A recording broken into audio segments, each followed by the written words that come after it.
Ya, hello guys, welcome to my channel yang membahas seputar hobi badminton. Pada video kali ini saya akan membagikan pengalaman saya menggunakan sepatu Mizuno dengan seri Thunderblade 2. Mizuno Thunderblade 2 ini sebenarnya sepatu voli ya. Itu kalau saya perhatikan di keterangan beberapa lapak yang saya kunjungi menyebutkan bahwa ini adalah sepatu voli. Cuma memang bisa digunakan untuk bermain badminton karena pada dasarnya ini adalah sepatu indoor. Jadi digunakan untuk bermain badminton juga bisa. Kemarin sudah saya coba sendiri dan tidak ada masalah ya. Cuma memang ini jika dibandingkan dengan yang sepatu yang benar-benar badminton itu memang ada sedikit perbedaan. Nah, perbedaannya apa nanti akan saya ceritakan ya. Mizuno Thunderblade 2 ini saya dapatkan dengan harga 375.000 ya. Nggak nyampe 400. Nanti untuk link pembeliannya bisa kalian cek di kolom deskripsi. Untuk range harganya sendiri itu mulai 300 ribuan sampai 600 ribuan. Bahkan tadi saya cek tuh ada yang harganya sampai 700 ribuan. Kenapa harganya bisa beda-beda? Karena kalau saya perhatikan itu dari serinya sama ya, serinya sama, cuma modelnya itu berbeda. Yang ini mungkin modelnya model awal ya, model keluaran awal, model lama, jadi mungkin harganya relatif lebih murah ya. Sementara yang lain harganya lebih mahal itu memang desainnya lebih kekinian, lebih menarik dan lebih enak dilihat ya. Tapi kalau saya rasa secara material dan lain sebagainya saya rasa sama ya, cuma beda di modelnya saja ya, model dan desainnya. Oke, ini saya ambil yang ukurannya 44 ya, 44 agak berbeda dengan waktu saya punya sepatu saya sebelumnya ya, Li-Ning ini ukurannya 46.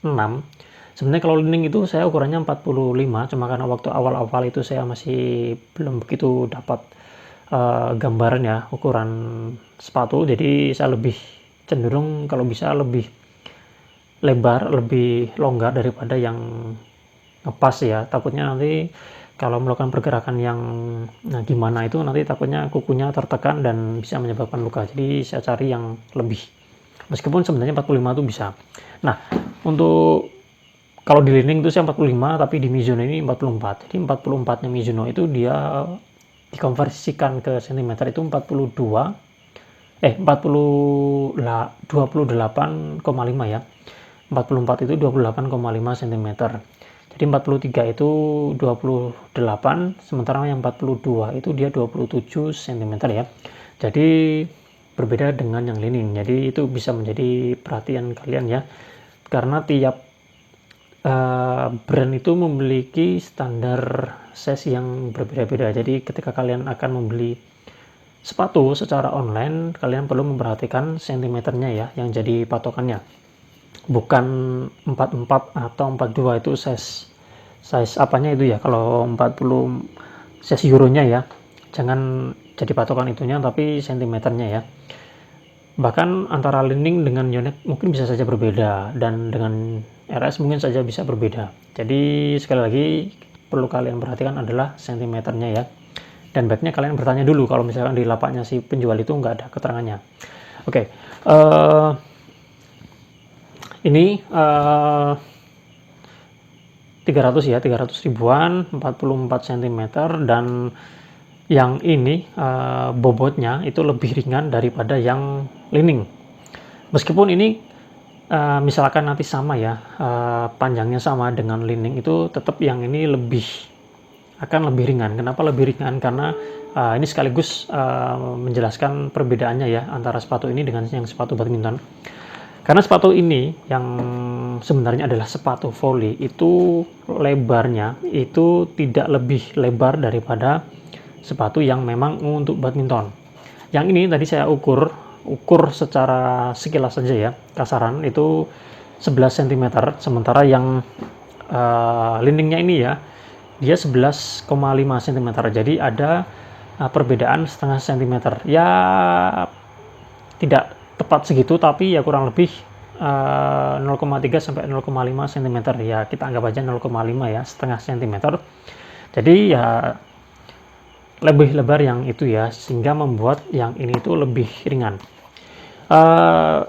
Ini sepasang sepatu ini kalau ditimbang itu hanya 908 ya, 908 ya, 900 graman lah, lebih sedikit. Sementara yang leaning attack ini hampir 1 kilo ya. Saya ukur itu, saya timbang itu 989 ya, jadi hampir 1 kilo. Jadi memang lebih ringan yang ini, jadi untuk apa ya, pergerakannya lebih luas yang ini. Cuma memang ada plus minusnya antara sepatu yang ini, yang dia cenderung sempit ininya, cenderung tidak lebar jika dibandingkan dengan yang lebar. Nah, ini sudah saya gunakan dalam beberapa kali kesempatan ya, sudah semingguan lebih, baik itu intensitas yang biasa bermain santai sampai intensitas yang tinggi bermain lebih serius.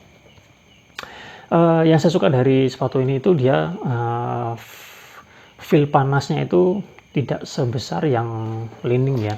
Kalau yang ini tuh saya rasakan panas ya, dengan intensitas tinggi itu dia panasnya itu mulai dari telapak sampai menjalar ke bagian samping. Sementara kalau yang ini relatif lebih lama ya, terasa panasnya relatif lebih lama, dan ketika ada rasa panas itu dia hanya di bagian bawahnya saja. Dengan Aerobe itu kemarin juga saya rasakan juga lebih panas ya, bahkan lebih panas daripada yang ini ya. Saya nggak tahu model yang lain apakah juga seperti itu, di brand yang lain seperti itu juga atau tidak. Cuma jika dibandingkan di dua sepatu ini, yang ini memang terasa lebih panas. Oke, itu yang saya sukai ya. Yang ini tidak begitu panas jika dibandingkan dengan yang Li-Ningnya. Kemudian dari desain sendiri, desain kualitas, finishingnya menurut saya bagus ya. Kalau misalkan ini di harga yang 300 ribuan ya, di range 300 ribu, jika dibandingkan dengan yang sepatu lain juga di range yang sama, kualitasnya menurut saya juga lebih bagus yang ini ya, modelnya. Finishingnya menurut saya asik ya, lebih asik. Oke, ini untuk lebarnya tadi ya, bisa kalian cek ya kan, ini lebih lebar ya, karena memang karakter sepatu kaki orang Indonesia kan lebar ya, jadi ya kebanyakan kalau sepatu badminton itu dia lebih wide daripada yang sepatu yang ini.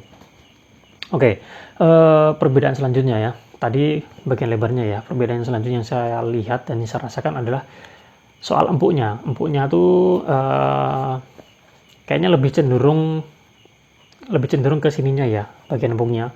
Bukan masalah di insole-nya ya, meskipun insole-nya juga yang ini sedikit lebih tipis ya kayaknya ya, tidak lebih empuk daripada yang ini. Sebentar, oh iya, yang ini memang lebih empuk ya, yang ini lebih empuk ya daripada yang Mizuno-nya ini Mizuno ya, ini Li-Ningnya ya. Yang ini lebih tebal dan yang ini lebih tipis ya. Cuma memang selain ininya ya, selain dari ininya juga empuk, perbedaan empuknya itu ada di sini ya menurut saya. Nah, ini ada plus minusnya ya. Kalau menurut saya, kalau dalam intensitas biasa, saya rasa nggak ada terlalu masalah ya. Cuma ketika intensitas tinggi, ketika kita melakukan pergerakan yang menjemput bola atau mengambil bola, midsole-nya ini yang lebih empuk itu akan lebih redaman terhadap tekanan yang dihasilkan dari kita menjemput atau mengambil bola itu lebih enak, lebih aman lah ketika kita melakukan pergerakan, sehingga mengurangi resiko cedera. Dan ketika kita melakukan pergerakan kembali atau refleks untuk kembali, itu sifat midsole-nya itu ya, kalau di Li-Ning kan dia namanya cushion. Jadi dia tuh seperti menekan kemudian mendorong. Jadi itu membantu ya, empuknya tuh membantu, termasuk untuk mengurangi resiko cedera. Kalau yang ini nggak begitu empuk ya, jadi harus dari power kita sendiri ya. Jadi kita harus menarik badan kita. Dan kemarin waktu saya gunakan dalam intensitas tinggi, waktu saya tidak siap ya, karena waktu ganti dengan dari Li-Ning ke sini itu kemarin dalam pergerakan tertentu itu hampir terkilir ya.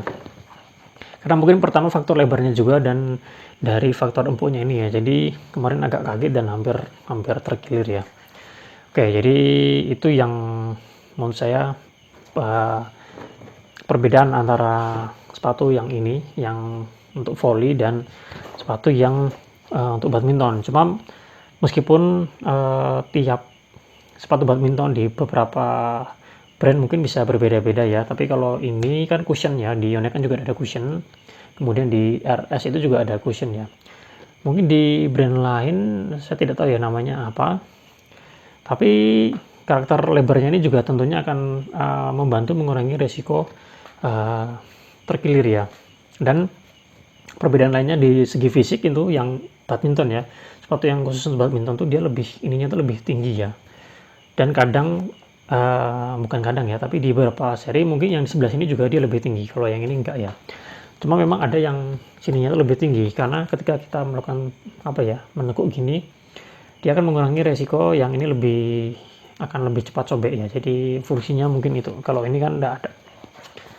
Biasa ya, enggak tinggi ya. Nah, bagian sininya pun juga.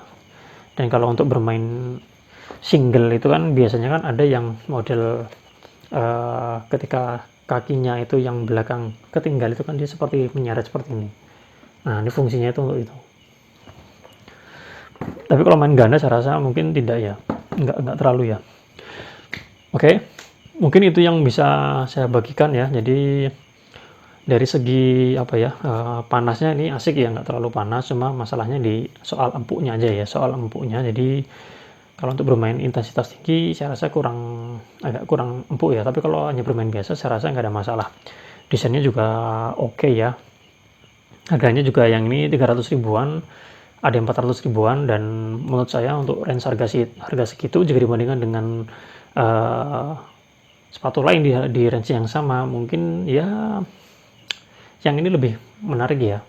Mizuno kalau saya perhatikan itu memang modelnya menarik ya, kualitasnya juga bagus-bagus ya, entah itu sepatu entah itu raket.